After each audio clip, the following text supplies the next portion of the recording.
ತುಂಬ ಚೆನ್ನಾಗಿದೆ. ಎಲ್ಲ ಥರದ್ದು ಎಂಟರ್ಟೈನ್ಮೆಂಟಿಂದ, ಜೋಕ್ಸಿಂದ ಇಟ್ಬಿಟ್ಟು, ಮೆಸೇಜಿಂದ ಇಟ್ಬಿಟ್ಟು ಎಲ್ಲರೂ ತುಂಬ ಚೆನ್ನಾಗಿದೆ. ಏನಿಲ್ಲ, ಈಗ ವರ್ಡ್ ಆಫ್ ಮೌತಿಂದ ಜನಕ್ಕೆ ರೀಚ್ ಆಗೋದೇ ಒಂದಿರೋದು. ದಯವಿಟ್ಟು ಎಲ್ಲ ನೋಡಲೇಬೇಕು. ತುಂಬ ಅಂದರೆ ಫಸ್ಟ್ ಟೈಮ್ ಮೂವಿ ಮಾಡಿರೋದಂತ ಏನೂ ಅನಿಸ್ತಾ ಇಲ್ಲ. ಯಾವುದಕ್ಕೂ ಏನು ಕಮ್ಮಿ ಇಲ್ಲ. ತುಂಬ ಅಂದರೆ ತುಂಬ ಚೆನ್ನಾಗಿದೆ, ನೋಡಲೇಬೇಕು. ಕಾರ್ತಿಕ್ ಅವರು ನೀವು ನೋಡಿದ್ರೇ ಗೊತ್ತಾಗುತ್ತೆ. ಮೂವಿಗೆ ಬಂದು ನೋಡಲೇಬೇಕು. ಹೇಳೋದಕ್ಕೆ ಥಿಯೇಟರ್ ಎಕ್ಸ್ಪೀರಿಯನ್ಸೇ ಮಾಡಬೇಕು.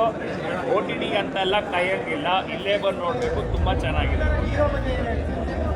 ಹೀರೋ ಬಗ್ಗೆ ಏನು ಹೇಳೋಂಗೆ ಇಲ್ಲ. ಫಸ್ಟ್ ಟೈಮರ್ ಅಂತಲೇ ಅನಿಸ್ತಾ ಇಲ್ಲ. ಅವ್ರು ಮಾಡಿರೋ ಡೆಡಿಕೇಶನ್ ತುಂಬ ಹತ್ರದಿಂದ ನೋಡಿದ್ದೀನಿ. ಯಾರಿಗೂ ಕಮ್ಮಿ ಇಲ್ಲ, ಏನಕ್ಕೂ ಕಮ್ಮಿ ಇಲ್ಲ ಅನ್ನೋ ಥರ ತುಂಬ ಚೆನ್ನಾಗಿ ಮಾಡಿದ್ದಾರೆ. ಏನು ಇಷ್ಟ ಆಯಿತು? ಇಷ್ಟ ಆದ್ಮೇಲೆ ಹುಡುಗಿ ಎಲ್ಲ ಯಾವುದೋ ಸುಂದರವಾಗಿರೋ ಹುಡುಗಿಯಿಂದ ಹೋಗಿ ಎಲ್ಲ ಜೀವನ ಹಾಳು ಮಾಡ್ಕೊಂಡು ನೆಕ್ಸ್ಟ್ ಮತ್ತೆ ಅತಿ ಒಳ್ಳೆಯವರಾಗ್ಬಾರ್ದು ಜೀವನದಲ್ಲಿ. ಅತಿ ಒಳ್ಳೆಯವರಾದಾಗ ಎಲ್ಲರೂ ಯೂಸ್ ಮಾಡ್ಕೊತಾರೆ.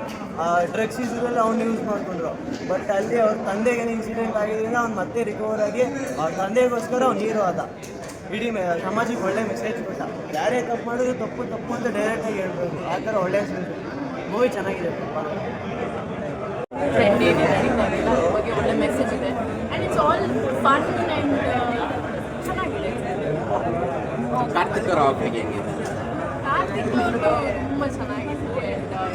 ನಾನು ಅವ್ರು ಆ ಥರ ನೋಡ್ತೀನಿ ಅಂತ ಎಕ್ಸ್ಪೆಕ್ಟ್ ಮಾಡಿರಲಿಲ್ಲ. ಒಳ್ಳೆ ಸ್ಪೆಷಲ್ ಕ್ಯಾರೆಕ್ಟರ್ ಪ್ಲೇ ಮಾಡಿದ್ದಾರೆ. ನೋಡಿದ್ರೆ ಭಯ ಆಗುತ್ತೆ ಆ್ಯಕ್ಚುಲಿ.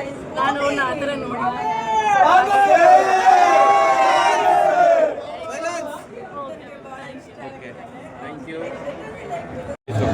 ಜನ ಟಚ್ ಆಗಿದೆ ಸರ್.